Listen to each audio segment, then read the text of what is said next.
Good morning. My name is Father Graham Keep, and I'm from the Diocese of London. First of all, just welcome to you. I'm very, very excited to be here with you today to share a little bit of what I've learned about the new evangelization and some of the things that are involved in the new evangelization. We need to be mature in our faith. We need to be mature in how we approach our faith, and really this is the time that we must do it. He says, how many winds of doctrine have we known in recent decades? How many ideological currents? How many ways of thinking?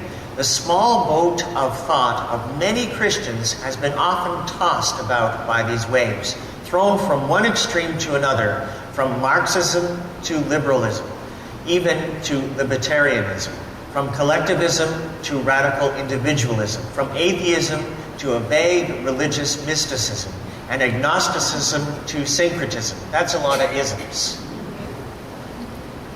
So he says, having a clear faith based on the creed of the church, it is often labeled today as fundamentalism, whereas relativism, which is letting oneself be tossed, swept along by every wind of teaching, looks like the only attitude acceptable to today's standards.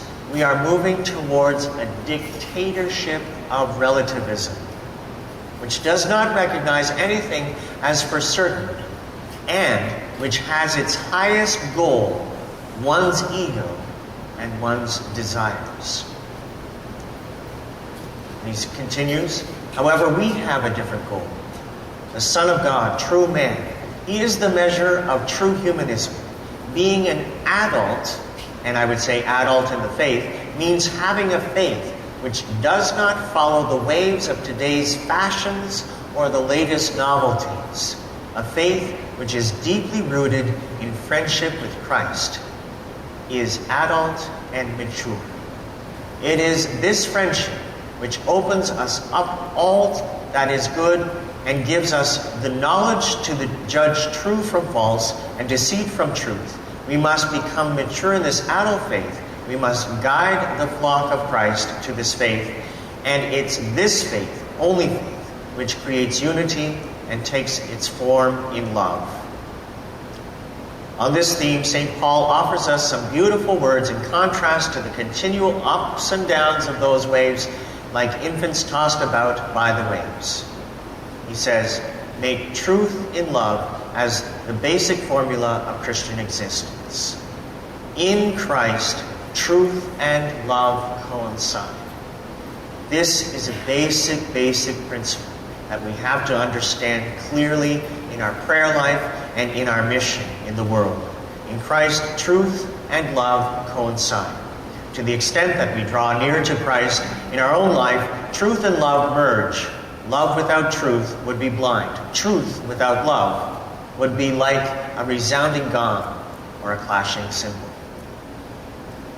Okay, so that's a lot. The central thought there is that he's assessing the present culture and he's labeling it as a culture that is a dictatorship of relativism. It's the best of times and it's the worst of times. You know, there's an ancient Chinese saying that says, pray that you are not blessed to be in interesting times. Well, actually, we're in interesting times. Very, very interesting times. So what are the signs of the times? The symptoms of the illness of our age. And we can see them very clearly. The rise in the rate of divorce and disintegration of the family. We have seen more war than in the last thousands of years. There are more skirmishes and wars. We don't call them world wars anymore, but there are more instances of violence and aggression on a global level than we've seen before in the history of the world.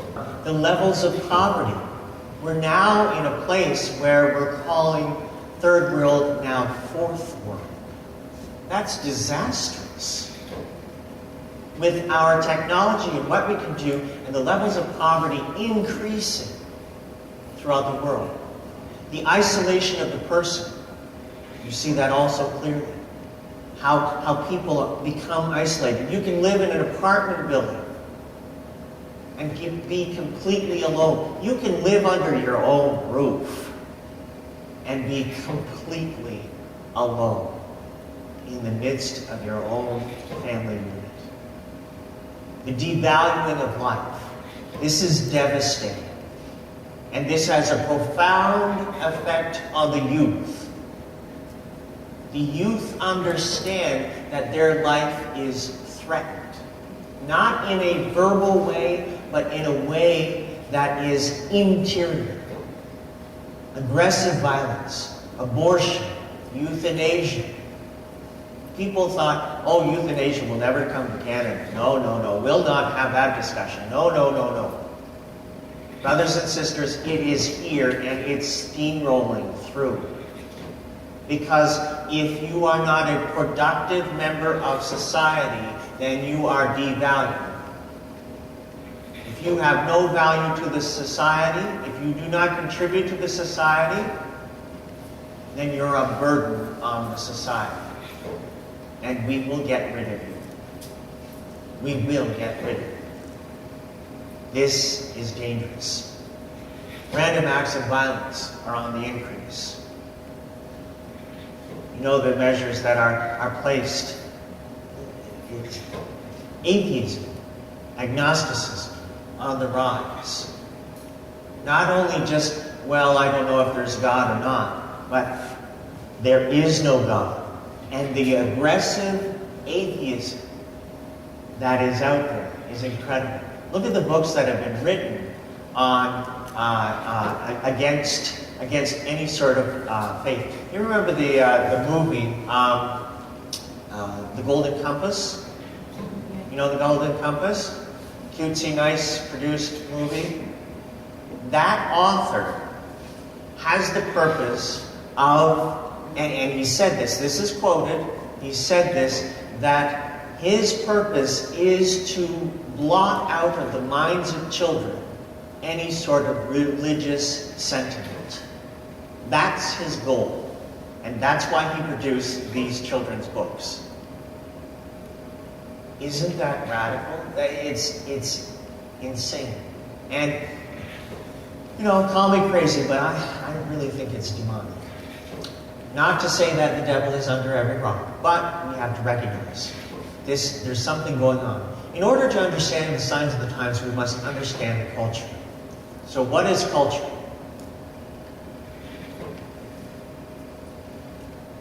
Canadian culture.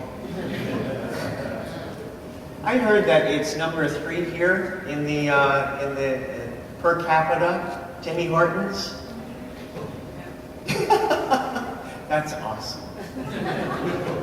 I was in a parish for 8 years in London, and I had access to 3 Tim Hortons 2 minutes away from me. It didn't matter where I went, I could go to my Timmy's. So, culture. The customary beliefs, social forms, and material traits of racial, religious, or social groups. It's a set of shared attitudes, values, goals, practices, and characteristics of a company or corporation. Basically, it's the pool we swim in. I quote, "The height of development of a culture is shown in openness, in its capacity to give and to receive, in its power to develop further, to let itself be purified, and thus become better adapted to the truth and to humanity." So, culture is the stuff that we swim in. It is the air that we breathe. It is the stuff that we value. The culture is around us. It's part of how we think. It's the advertising. It's what we buy. It's how we build our houses. It's how we relate to one another. It's the music we listen to. It's all around us, and it's seeped into us. And we cannot say that we're not influenced by the culture.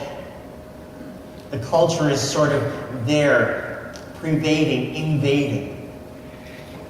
It affects how we think, how we act, and how we relate. So how did we get here? Ages can be broken down into three rough sections. And I'm taking this from Father Dave Povanka. He's a priest, and he's done talks on relativism and the new evangelization also. So basically, and this is not a scientific way of breaking it down, but basically, we have three rough sections. Before Christ to about 1300, it's called or labeled ethical theism. I quote, "It is simply a fancy term for the belief that right and wrong are absolute, unchanging, and that they are decided and communicated to men and women by God." So, basically, in this time and era, there's truth that is objective. We need to understand the term objective truth. Truth, objective truth, is true for all people, in all time, in all situations. Ethical theism. The culture reflected that God was at the center. In the arts, music, buildings, relationships, affected the theocentrism of the culture. So God was in the center. The need for redemption was the movement of people. The living the virtues was seen as the norm. So as in that diagram, God is in the center and culture is around. So God is the center of all the living. So in the 13th to the 1600s, again roughly, we call this age modernism. Great strides in literature, learning, art, architecture. It also marked a significant shift in human thought, humanism, which stressed human dignity and the ability and regarded man as the center of all things. This is not necessarily a bad thing. To see humanity, how we are made, male and female, and the gifts that God has given to us as a development and the goodness and beginning that whole sense of equality. That's an important thing, and the importance of human beings. There was the Industrial Revolution, humanistic philosophers looking at the shift of meaning and the purpose of life, the beginning of globalization and mass communication. So we start having this whole movement going on. There's a shift in the focal point. No longer is God in the center, but humanity is now at the center. The achievements of human intellect, God is still in the picture. So God hasn't been relegated away. God's still in the picture, but plays a less important role. So we have culture, humanity in the center, and God is a part of that. 1600s to present day, called the postmodern era. There's globalization, social communication, advancement in technology, mass production of goods, global economy. So now all the economy becomes knit and woven together and becomes dependent. You know the number of American companies that own Canadian stuff on our soil, right? And when the crash happened, oh my goodness, they started pulling out left, right, and center. And it's devastating and so there's an interdependence on a global level. Development of weapons of mass destruction. That's a weapon of mass destruction. Thank you very much. Truth has become the product of one's culture and is subjected to the cultural norm. So this is a shift in the truth. Revolution and rebellion against structures. Freedom is the banner of license. We want to be free. We want to be our own. Separation between acts and consequences of actions. Medical technology, particularly in the area of reproductive technology, the pill. No longer did you take a pill for being ill. You took a pill for being pregnant or avoiding pregnancy. Gave a false sense of action without consequence. Love, life, the value of the family became a vehicle to serve self. Sexuality diminished to entertainment. We'll go out for a movie, we'll go have sex, we'll introduce ourselves. You know, it just, that's the way it moved. Feeling became the dominant and determination of what is right and wrong. How do you feel about it? I feel bad. So it must be bad. Secular humanism. I quote, "They believe that further progress comes as man shakes off the fetters of religious and moral beliefs." Another tenet of secular humanism creed is the idea that men and women should be free to behave in the way they wish, constrained only by the vague qualification, as long as it doesn't hurt anybody else. So the conclusion is, nothing is at the center. We do not want to be oppressed by the opiate of religion. That's Friedrich Nietzsche, the great philosopher who is just really messed up. Reject all forms so that we can be truly free. Because humanity, with all its technology, continues to destroy itself with war and greed, humanity is no longer at the center. We were disillusioned, particularly after the Second World War. Disillusioned. And so it became, well, if it's not going to answer the problem, then nothing's going to be at the center. And you know the definition of nothing at the center. It's called chaos. That is what chaos is. This brings us to the dominant philosophy that is driving North American culture, the dictatorship of relativism. There's a lot of isms that are going on, but I think we'll focus on this today. As mentioned previously, Pope Benedict called the present age not only for Europe, but also for the Western world, in particular, a dictatorship of relativism. So what I decided to do is do the definition, what is dictatorship and what is relativism. Dictatorship, as defined, the office of a dictator, autocratic rule, control, or leadership. A form of government in which absolute power is concentrated in the dictator or small clique, a government, organization, or group in which absolute power is so concentrated.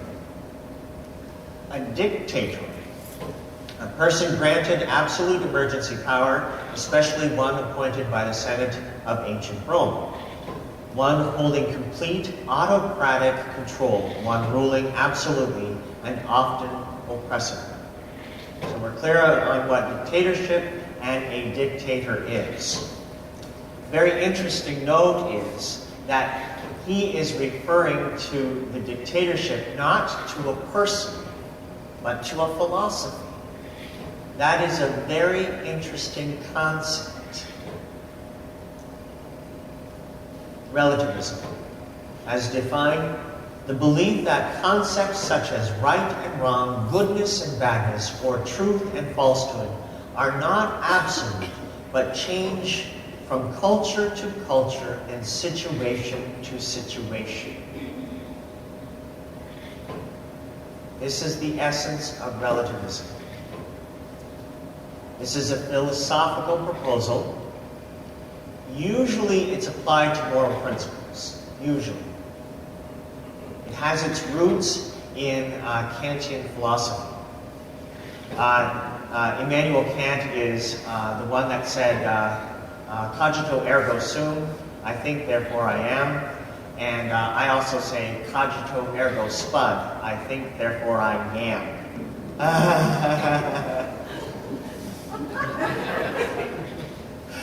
Oh, great. So, other modern philosophers. And we shouldn't be afraid of assessing modern philosophy because it's how we think. It's what we see as important. We need to see that because as the mind is there, then we see the hearts. Moral relativism may be of any several description, meta-ethical, normative positions. Each of them is concerned with the differences in moral judgments across different people in different cultures. So I'm not going to go too much into this detail. You just know that there are differences in moral relativism. And so that affects. There's the meta-ethical relativism and the normative relativism. Again, what I'll do is I'll provide the slides and you can read that on your own, okay? I won't lull you to sleep too much on that. So basic understanding. All truth claims are equal. My truth is my truth and your truth is your truth, and both are true. So, basically like this. You have your truth and I have my truth. You're okay, I'm okay. We're all okay, okay? So, we hold the truth, and the establishment of the truth, because there is no longer any objective truth, and objective truth is true for all time, all people, in all situations. So that no longer is true. So truth is based not on an external thing, but now it is based on an internal thing, on my experience. My experience rules. I experience this, so it must be true, so therefore it is my truth and I will hold it. That's my truth. You know that whole thing that I just said, you're okay, I'm okay, we're all okay? I usually say, you're a mess, I'm a mess, we're all a mess. You know? And so these truths are something that is presented to us. The consequences of those truths I'll get to in a moment. But just see, this is the mentality. How do I gauge truth? If it is not an external thing, then the individual determines truth. Experience rules, internal determination of the truth. Because nothing is at the center, the only valid thing is experience. Then the individual becomes the determiner of truth, and it applies to the individual. The interesting twist on it is that not only does it apply to the individual, but it also applies to the person in front of him. The symptoms of a relativistic culture is the death of truth, the disappearance of virtue, the demise of justice, the loss of conviction, the privatization of faith, the tyranny of the individual, the disintegration of human rights, the dominance of feeling, the exaltation of nature, and the descent into the extremes. That's a beautiful quote, because that's what we see happening in our culture. The extremes are being exalted. I wish I were a Kardashian. Blah. You know, it's ridiculous. All of the extremes are being exalted. And the radicalness of the individual. Who are you to tell me what to do? How dare you tell me what to do? How can you do that? And, you know, as those who are in professions of authority, what's undermined completely?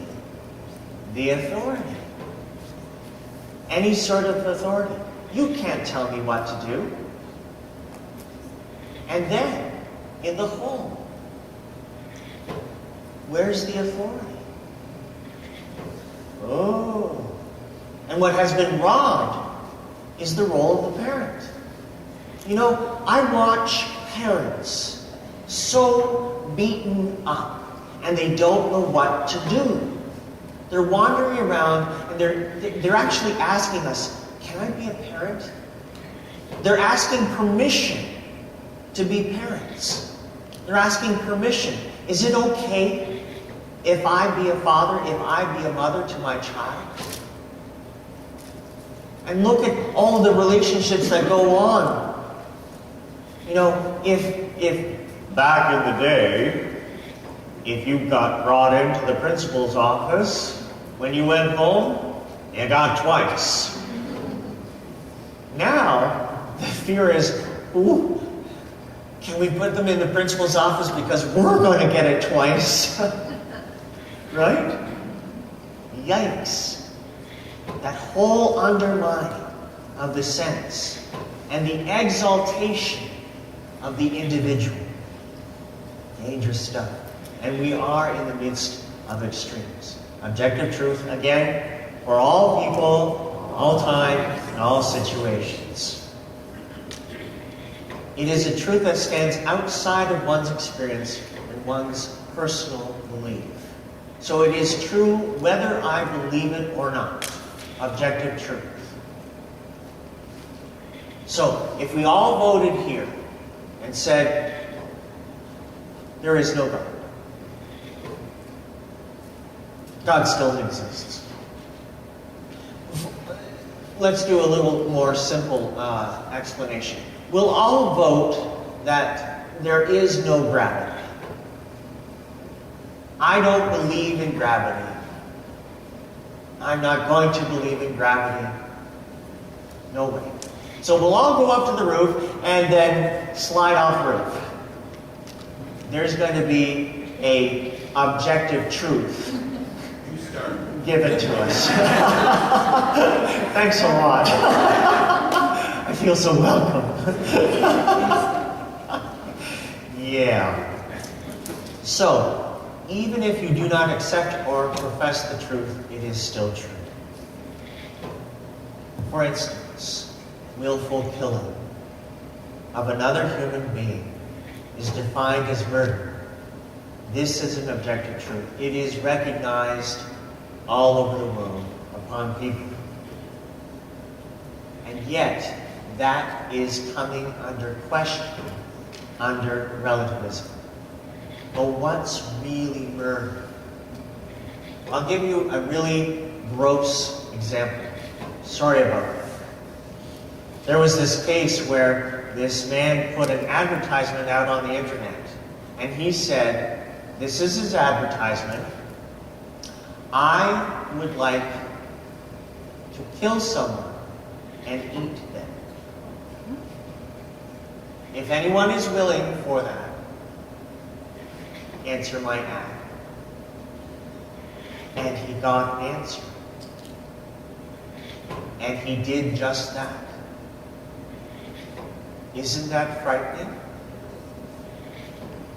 Well, he was arrested. And the judge basically said, he put the ad out there. Someone freely responded to it. And he had a good experience with it. And he felt that it was right. So he was let off. He was let off. This is horrendous. Praise be Jesus, later on down the road, there was outrage. Actually outrage. Good. And he was jailed. But look at what's going on. Our law, the law of the country, is based on the Ten Commandments. That's coming up to question. How can you base a law on the Ten Commandments? Well, law can't be objective. It must be culturally subjective. That's appropriate for the people and the time and the age. So that's why we have confusion in law. And law can be changed more and more often. And yet it's interesting. For a liberal society, my goodness, the constraints on us are growing and growing and growing and growing. We are now experiencing less and less and less and less freedom. But it's very slow. It's like that principle of the frog in the water. If you put a frog into boiling water, it will jump out. If you put a frog into tepid water and slowly, slowly turn off the heat, it will remain in the water and die. This is what's happening to us. We're so unaware of what's going on and what kind of culture is influencing us, particularly within the church, that we're coming to a boiling point and we don't understand it. We're kind of looking around saying, oh, what's going on? What's going on? And yet more and more it's eroding and eroding and eroding. You know as well as I do, what's important in people's lives are boundaries. Boundaries are very, very important. Boundaries establish freedom in relationship, right? I hope you agree with me. That's what I've seen. Violation of boundaries are a violation of trust. Appropriate boundaries are important. And we need to have those boundaries. But when those boundaries are eroded slowly and slowly and slowly, look at what happens in our relationships. We establish a boundary, and then slowly it gets picked away. And slowly it gets picked away. And slowly it gets picked away. And slowly it gets picked away. And you start seeing radical abuse happening. And you kind of wonder, how did I get here? I had this boundary clear, and now it's out here. Yikes. This is what's happening in our own culture. But it's so subtle and it's so slow that it's barely perceptible. I want to say, in the perspective of objective truth, not all things are black and white. They aren't. We know that. But there are truths that are objectively true. There are things in life that we go with life. And we know that in our own lives, we have a wounded nature. And there is always a need for renewal, always a need to reestablish boundaries. But we can say objectively that there is an objective truth. Radical individualism. I am number one. The universe revolves around me. I want, I want, I want. I want a cookie. I want a candy. Quote from book. It's a lovely one. You are here to serve me. If I do not benefit in my relationship with you, I will trash you. I will get rid of you. You are inconvenient to me. You serve my needs. You fulfill my emotional needs. But if you don't, get out of here. If you make me feel bad, that's bad. Look at the ultimate sin of making someone feel bad. I was talking last night and I said one of the parts of Canadian culture is very prevalent. Sorry. Oh, sorry. I'm so sorry. I'm sorry. Did I make you feel bad? I'm sorry. Sorry about that. Sorry. Ooh, sorry. Sorry. Did I say sorry to everyone? If I didn't say sorry to everyone, I'm sorry that I didn't say sorry to you. So let me say sorry to everyone, okay? Sorry. You know, we apologize. Making someone feel bad seems like the ultimate sin. I will get as much as I can out of life, whatever it costs. This also, the results of relativism, is a confusion in identity. If I am what I feel, the only truth is what I feel and what I experience. So my truth is based on feeling, right? So if I feel this way, then it must be true, and it is true. However, just in this last hour, how many different feelings have you had? And how many different changes in feeling? Does that mean that your identity changes? How is it that my identity is based on what I feel? Or what I do is who I am? This is very important because it's so false. Am I what I do? But the problem being, if I change what I do I change who I am? Well, obviously. Because I am what I do. And my value is based on what I do, rather than who I am. I know this is hard, and it's a mind thing that just kind of, you got to wrap your head around. I am my past. I am my future.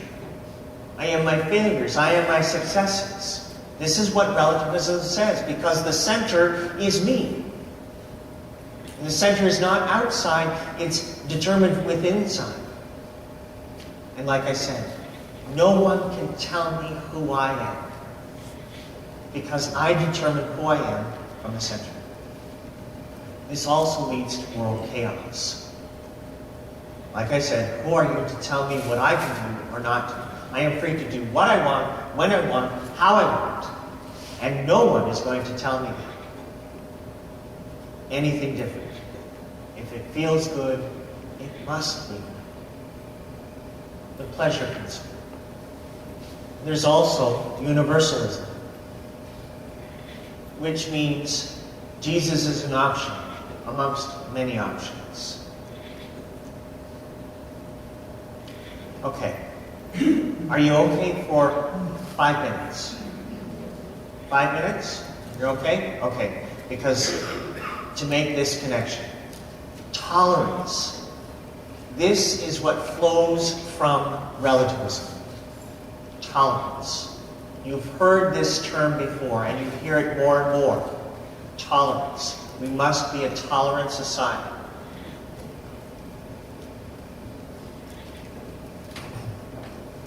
Tolerance is a Christian principle. It comes from Ephesians, and it says, I therefore, a prisoner of the Lord, beg you to lead a life worthy of the calling which you have been called, with all the lowliness and meekness, with patience, forbearing one another in love. Forbearing. I am tolerant for the sake of the gospel. I am forbearing. I am going because of Jesus Christ. To maintain the unity of the Spirit and bond of peace. We bear with one another for the sake of the gospel. This is the Christian principle of tolerance. But there is a new definition of tolerance now. It has been redefined, like a lot of things. It is now redefined. Because relativism is the movement of the mind, truth defined by individual or by majority, subjective truth.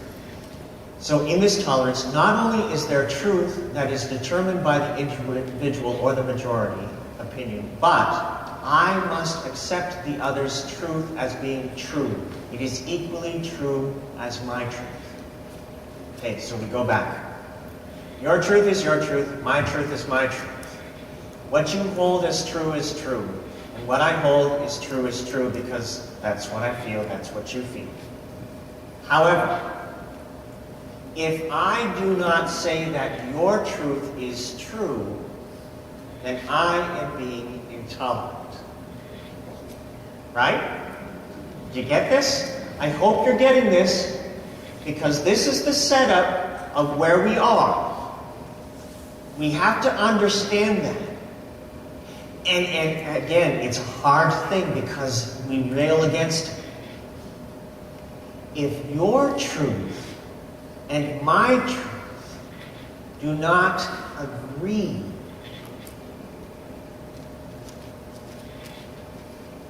who's true? Who's true? It's relative. So if everything is true, is there anything that is false? No. There's nothing that is false if everything is true. But if everything is true, then everything is false.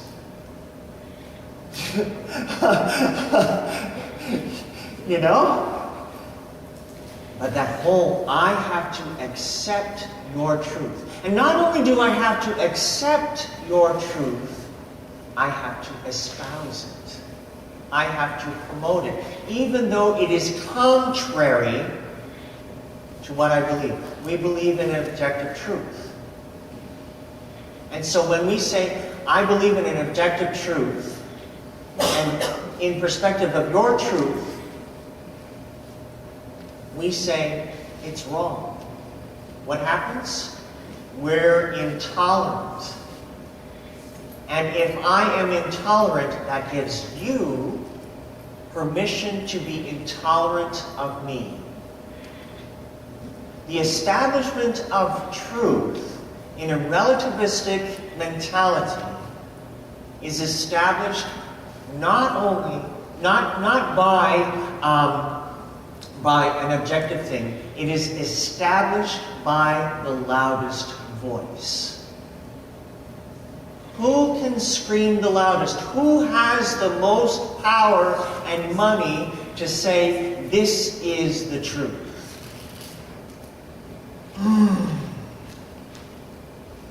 Dangerous stuff.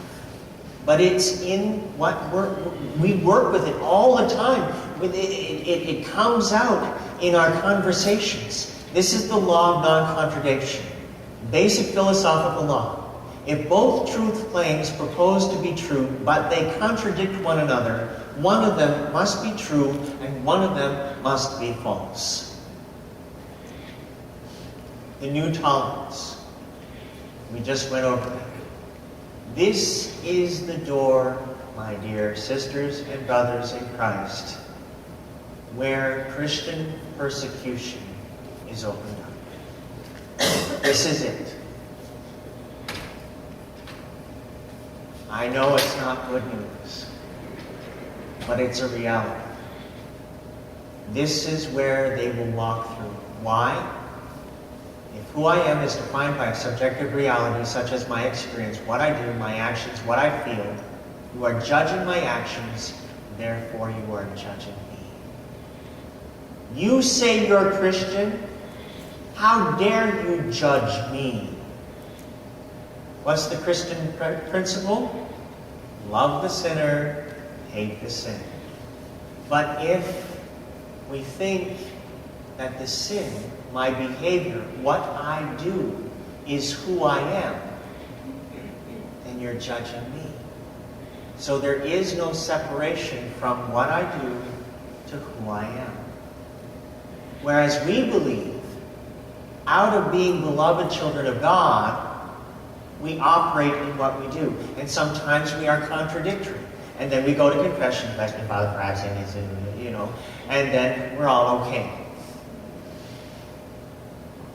Well, I am not my actions.